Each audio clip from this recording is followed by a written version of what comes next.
Here we go, man. Welcome to another episode in the Never Drop podcast.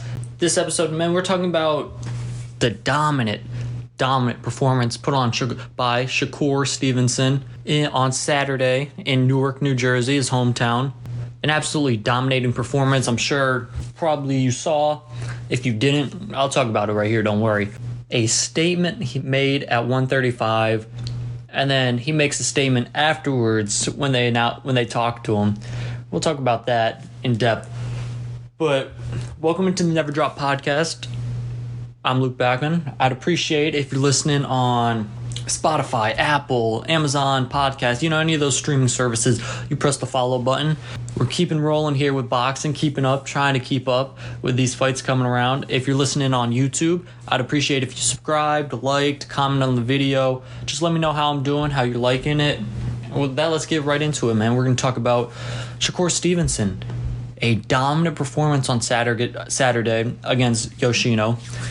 Obviously, someone we came in to know not too much about. We didn't know too much about Yoshino and going into this fight, and honestly, not everything, leaving the fight, we weren't too impressed with Yoshino. At least personally, I'm going to talk for me. I wasn't too impressed with Yoshino, but I look at this fight as a kind of dipping your feet, filling out the temperature at 135 for Shakur. So I understand. I don't want this to be, the level of competition Shakur continues to fight, but I understand for this fight. Overall, he proved he had power in both hands, his left and his right. And again, he does something so well, and that is it makes boxing simple. Hit and don't get hit. Let's break down and go more in depth into this fight in particular. All right, so looking at this fight, I was keeping tabs. I was, taking my notes while the fight was happening, and obviously now with the 6-round knockout or TKO, they don't look too impressive, right? Because I'll tell you now, I had Shakur winning every round comfortably, and it really wasn't any resistance he was facing. Like, I'll go through my rounds real quick. Round one, Shakur came out getting that data. We see fighters, they get data. Tank does this. Floyd used to do this a lot. Take 2, 3, maybe 4 rounds, get the data, and then they're good. They're going, right? First round, Shakur's doing that. Yoshino's trying to look around, see what he can do. I think Shakur had a nice combo or threw some nice punches towards the end of the round. Overall, he landed 6 more in the first round, 6 more punches in the first round. Same thing, kind of more the same in the second round. Yoshino's wanting to get on the inside because the defense of Shakur, jabbing, not getting hit, stuff like that, it's confusing Yoshino in this fight. So when he tries to get in the middle, kind of the inside, Shakur hits him with a straight left. And personally, I didn't even think this shot had any power. I thought it was just kind of Shakur's a southpaw, so it's not a jab, but it looked like just, your regular straight hand. It didn't look like a power punch, but it had enough power that it sent Yoshino to the ground, right? He comes back up, he's throwing wild punches. You could tell, this was the second round. You could tell, okay, it's going to be an early night. Round 3, same thing. Yoshino's trying to get to the inside. Shakur's just letting his hands go. He's teeing off on him. His combinations were fast and crisp, and they were connecting. Along with it, he was moving well his defense. I've talked about his defense before. Amazing defense. He's a complete fighter, Shakur is. Come to the 4th round, another knockdown. This one was a nice combination, a nice quick combination, and then the right hand put him down. That's what I was talking about earlier, saying, he showed power with both hands, put him down with a left that didn't even look like it was meant, to throw with any force and put him down like that. And then a combination, finished it off with a right hand that sent him down. Yeah, I even wrote in my notes here, it looks like this will be over early. Right, we all knew what was coming in. Round 5, Yoshino's just walking towards him. It really was like, all right, man, you just really don't care. He was just walking towards him, and Shakur was hitting. Shakur was definitely hitting. Then finally we get to round 6, the stoppage of the fight. Left hands, right hands doing damage for Shakur. I'll tell you this, I didn't agree with the stoppage.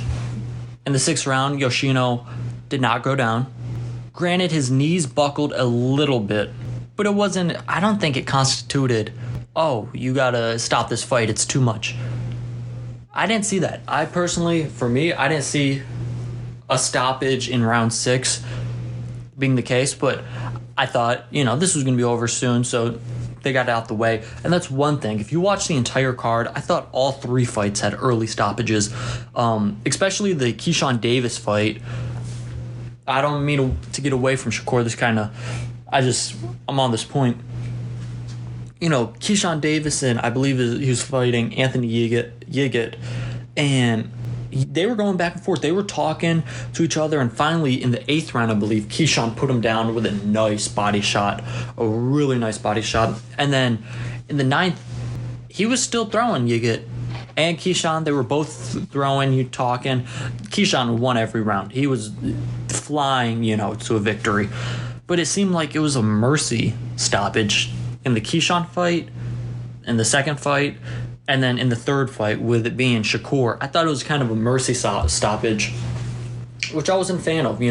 Yoshino is there. He came over from, different country, different continent. Right? Unless that man's down, and I understand safety in boxing, but I still believe, he was still going. It wasn't like he was dazed or his head, a Shakur punch and, turn him around or something. He got buckled, but it wasn't, he was still brought his hands back up to fight. So I thought that stoppage, I don't agree with it. But I do agree with Shakur being a bad man. Shakur, there's 2 sides you can go watching this fight, right? One, Shakur is him. Shakur is that guy. He's going to be that guy in 135 and boxing for a long time. Bring on Devin Haney, right? Or you can go, he was fighting a bum. No one knew about him. He did what he was supposed to. Bring on Devin Haney. So those are 2 sides. And as you can see, they both lead to that one statement. Bring on Devin Haney. So, speaking of Haney, after the fight, here's the thing. If you're not into boxing politics so much, I'll give you a little more. So, Top Rank, that's who was promoting the fight. I'm sure you saw the TR everywhere while watching the fight. They have promotion. They're with ESPN, working with ESPN. They both have currently Shakur Stevenson on their roster of fighters, and Devin Haney. Devin Haney only signed a 3-fight deal with Top Rank. So that was the 2 Kambosos fights he fought last year, and then this Lomachenko fight that's coming up in May. After that, he's a free agent. He can sign wherever, for whatever amount of money. Obviously, it doesn't matter where you sign. You can still fight others, other fighters in different places, like we see with Tank and Ryan Garcia. But it's going to take a lot more work to get that fight done, like we see with a Tank Garcia, Crawford Spence, Usyk Fury,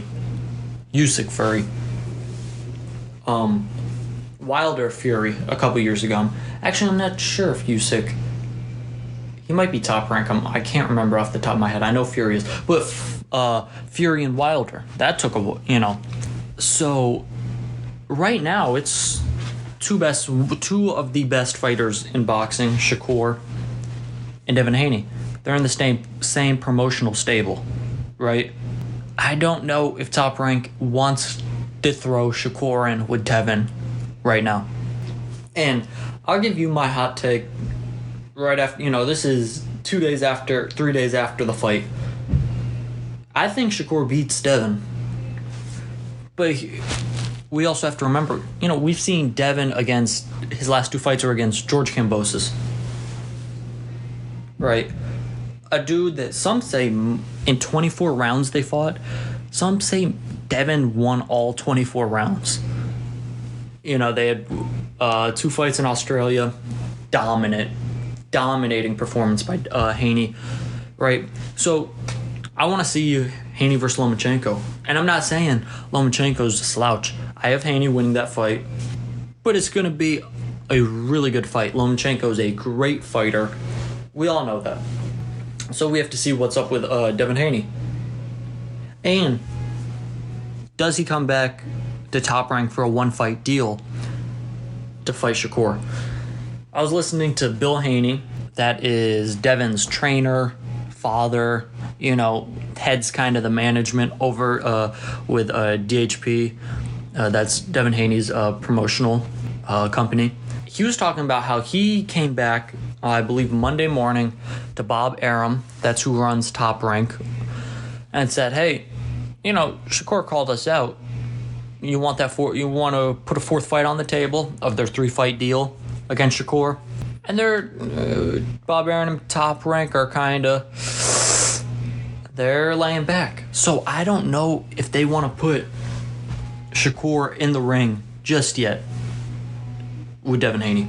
And I kind of understand, because Shakur is building up. I think he needs better level competition. I think that's no doubt. He needs better level of competition than, guys we've never heard of here.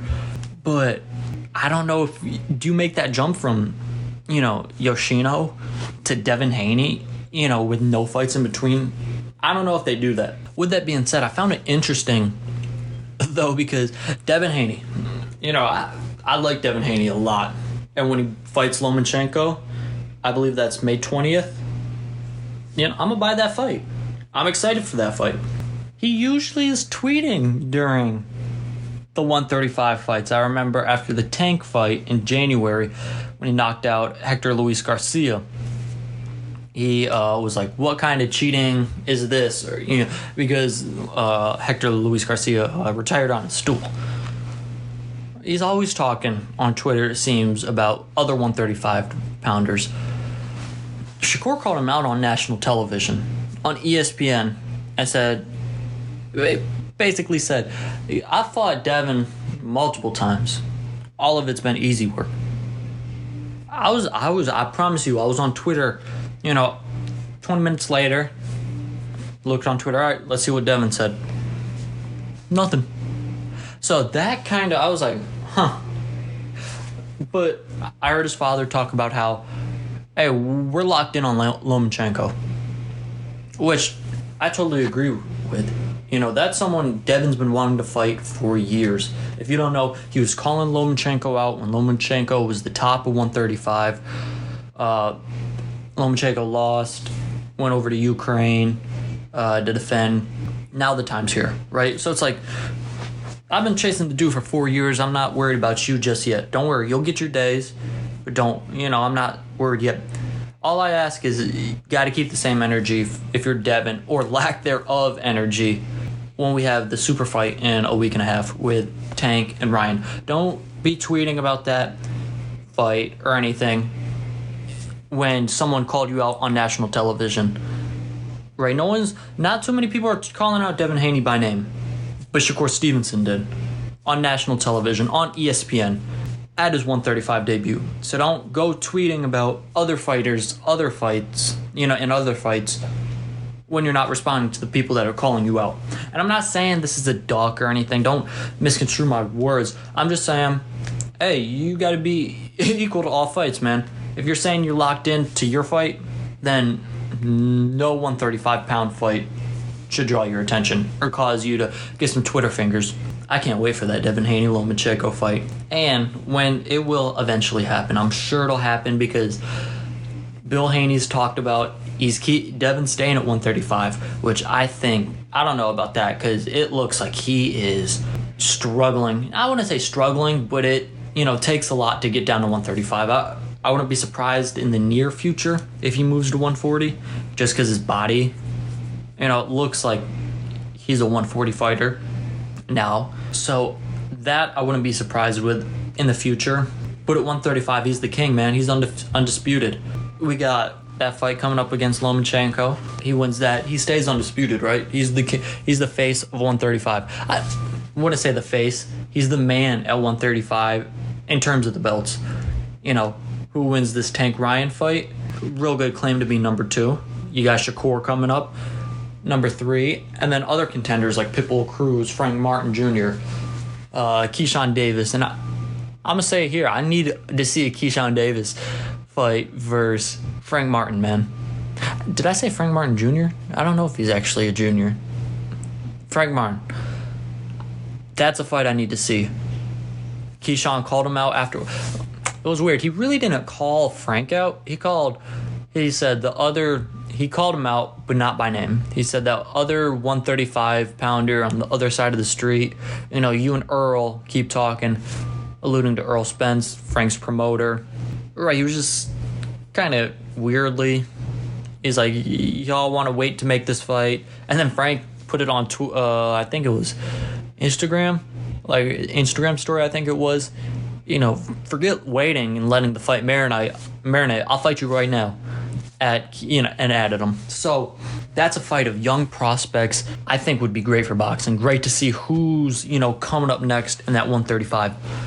And with that, man, I think a reason for Shakur not having great competition is because he's friends with a bunch of dudes at top rank.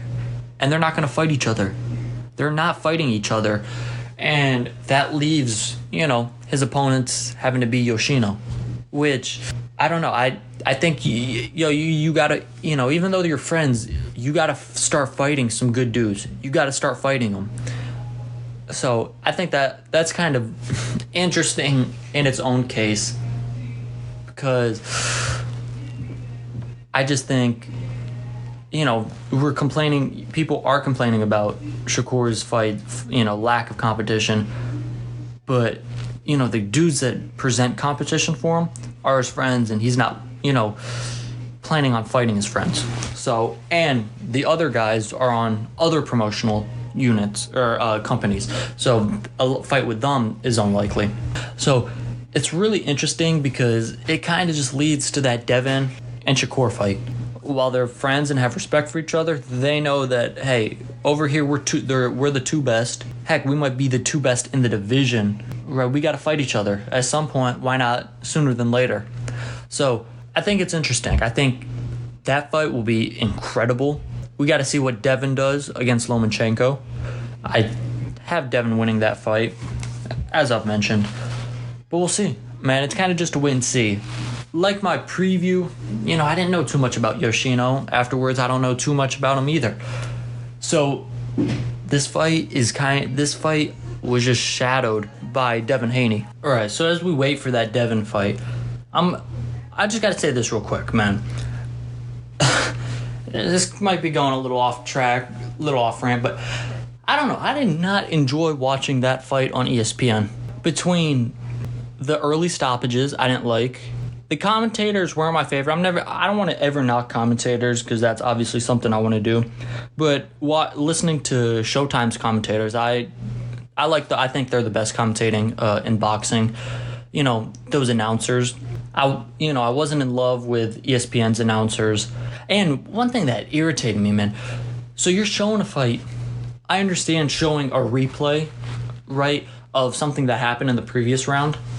If you're gonna split screen, put two boxes of the live round, what's going on now, and the replay from last round. Why are you putting the replay on the bigger of the two boxes?